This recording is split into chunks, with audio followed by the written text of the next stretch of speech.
Segundo Reis, capítulo 9. Então o profeta Eliseu chamou um dos filhos dos profetas e lhe disse: Cinge os teus lombos e toma esta almotólea de azeite na tua mão e vai-te a Ramote Gileade. E chegando lá, vê onde está Jeú, filho de Josafá, filho de Nisi, e entra e faze que ele se levante do meio de seus irmãos e leva-o à câmara interior. E toma a almotólea de azeite e derrama-o sobre a sua cabeça e dize: Assim diz o Senhor, ungi-te rei sobre Israel. Então abre a porta e foge e não te detenhas. Foi, pois, o rapaz, o jovem profeta, a Ramote Gileade. E entrando ele, eis que os capitães do exército estavam assentados ali, disse: Capitão, tenho uma palavra que te dizer. E disse Jeú: A qual de todos nós? E disse: A ti, capitão.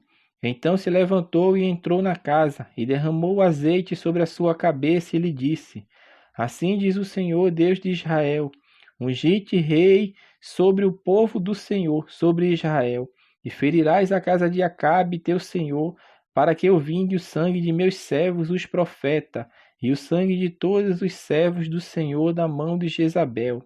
E toda a casa de Acabe perecerá, e destruirei de Acabe todo varão, tanto encerrado como livre em Israel.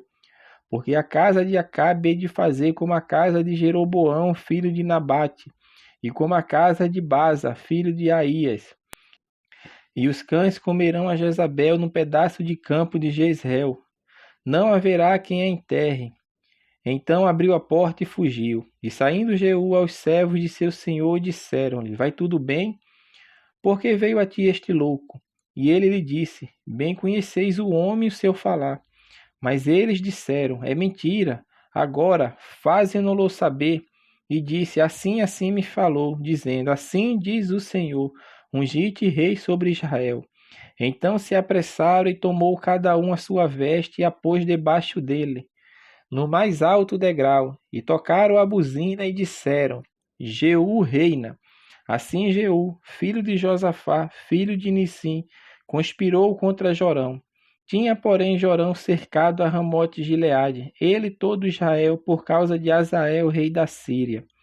Porém o rei Jorão voltou para se curar em Jezreel das feridas que os sírios lhe fizeram, quando pelejou contra Azael, rei da Síria.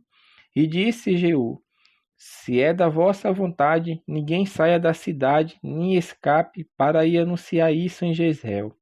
Então Jeú subiu a um carro e foi-se a Jezreel, porque Jorão estava deitado ali, e também Acasias, rei de Judá, descera para ver a Jorão. E o atalaia estava na torre de Jezreel, e viu a tropa de Jeú que vinha e disse: Vejo uma tropa. Então disse Jorão: Toma um cavaleiro e envia-lhe ao encontro, e diga: A paz. E o cavaleiro lhe foi ao encontro e disse: Assim diz o rei: A paz. E disse Jeú: Que tens tu que fazer com a paz? Passa para trás de mim. E o atalaia o fez saber, dizendo: Chegou a eles o mensageiro, porém não volta. Então enviou outro cavaleiro, e chegando este a eles, disse: Assim diz o rei: A paz. E disse Jeú: Que tens tu que fazes com a paz? Passa para trás de mim. E o atalaia o fez saber, dizendo: Também este chegou a eles, porém não volta. E o andar parece como o andar de Jeú, filho de Nisi, porque anda furiosamente. Então disse Jorão: Aparelha o carro. E aparelharam-lhe o seu carro. E saiu Jorão, rei de Israel, e Acasias, rei de Judá, cada um em seu carro, e saíram ao encontro de Jeú, e o acharam num pedaço de campo de Nabote, o jezreelita. E sucedeu que, vendo Jorão a Jeú, disse: A paz, Jeú. E disse ele: Que paz? Enquanto as prostituições da tua mãe Jezabel e as suas feitiçarias são tantas. Então Jorão voltou as mãos e fugiu, e disse a Acasias: Traição há a Acasias. Mas Jaú entesou seu arco com toda a força e feriu a Jorão entre os braços, e a flecha lhe saiu pelo coração e caiu no seu carro.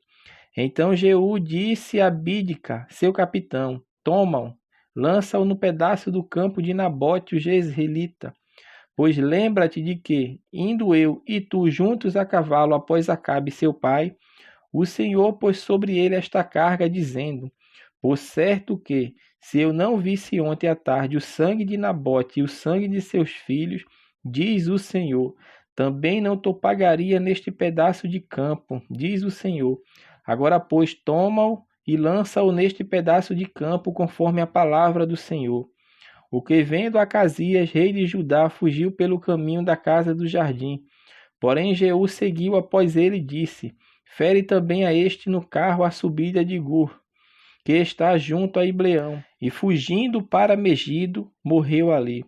E seus servos o levaram no carro a Jerusalém, e o sepultaram na sua sepultura junto a seus pais, na cidade de Davi. E no ano 10º de Jorão, filho de Acabe, começou Acasias a reinar sobre Judá. E Jeú veio a Jezreel, o que ouvindo Jezabel se pintou em volta dos olhos e enfeitou a sua cabeça. E olhou pela janela, e entrando Jeú pelas portas, disse ela: Teve paz, Irim, que matou a seu senhor? E levantou ele o rosto para a janela e disse: Quem é comigo? Quem? E 2 ou 3 eunucos olharam para ele. Então disse ele: Lançai-a de alto a baixo. E lançaram-na de alto a baixo. E foram salpicados com seu sangue parede e os cavalos, e Jeú a atropelou. Entrando ele, pois, e havendo comido e bebido, disse: Olhai por aquela maldita e sepultai-a, porque é filha de rei. E foram para sepultar, porém não acharam nela senão somente a caveira, e os pés e as palmas das mãos. Então voltaram e lhe fizeram saber, e ele disse: Esta é a palavra do Senhor, a qual falou pelo ministério de Elias o tisbita, seu servo, dizendo: No pedaço do campo de Jezreel os cães comerão a carne de Jezabel. E o cadáver de Jezabel será como esterco sobre o campo, no pedaço de Jezreel, que se não possa dizer, esta é Jezabel.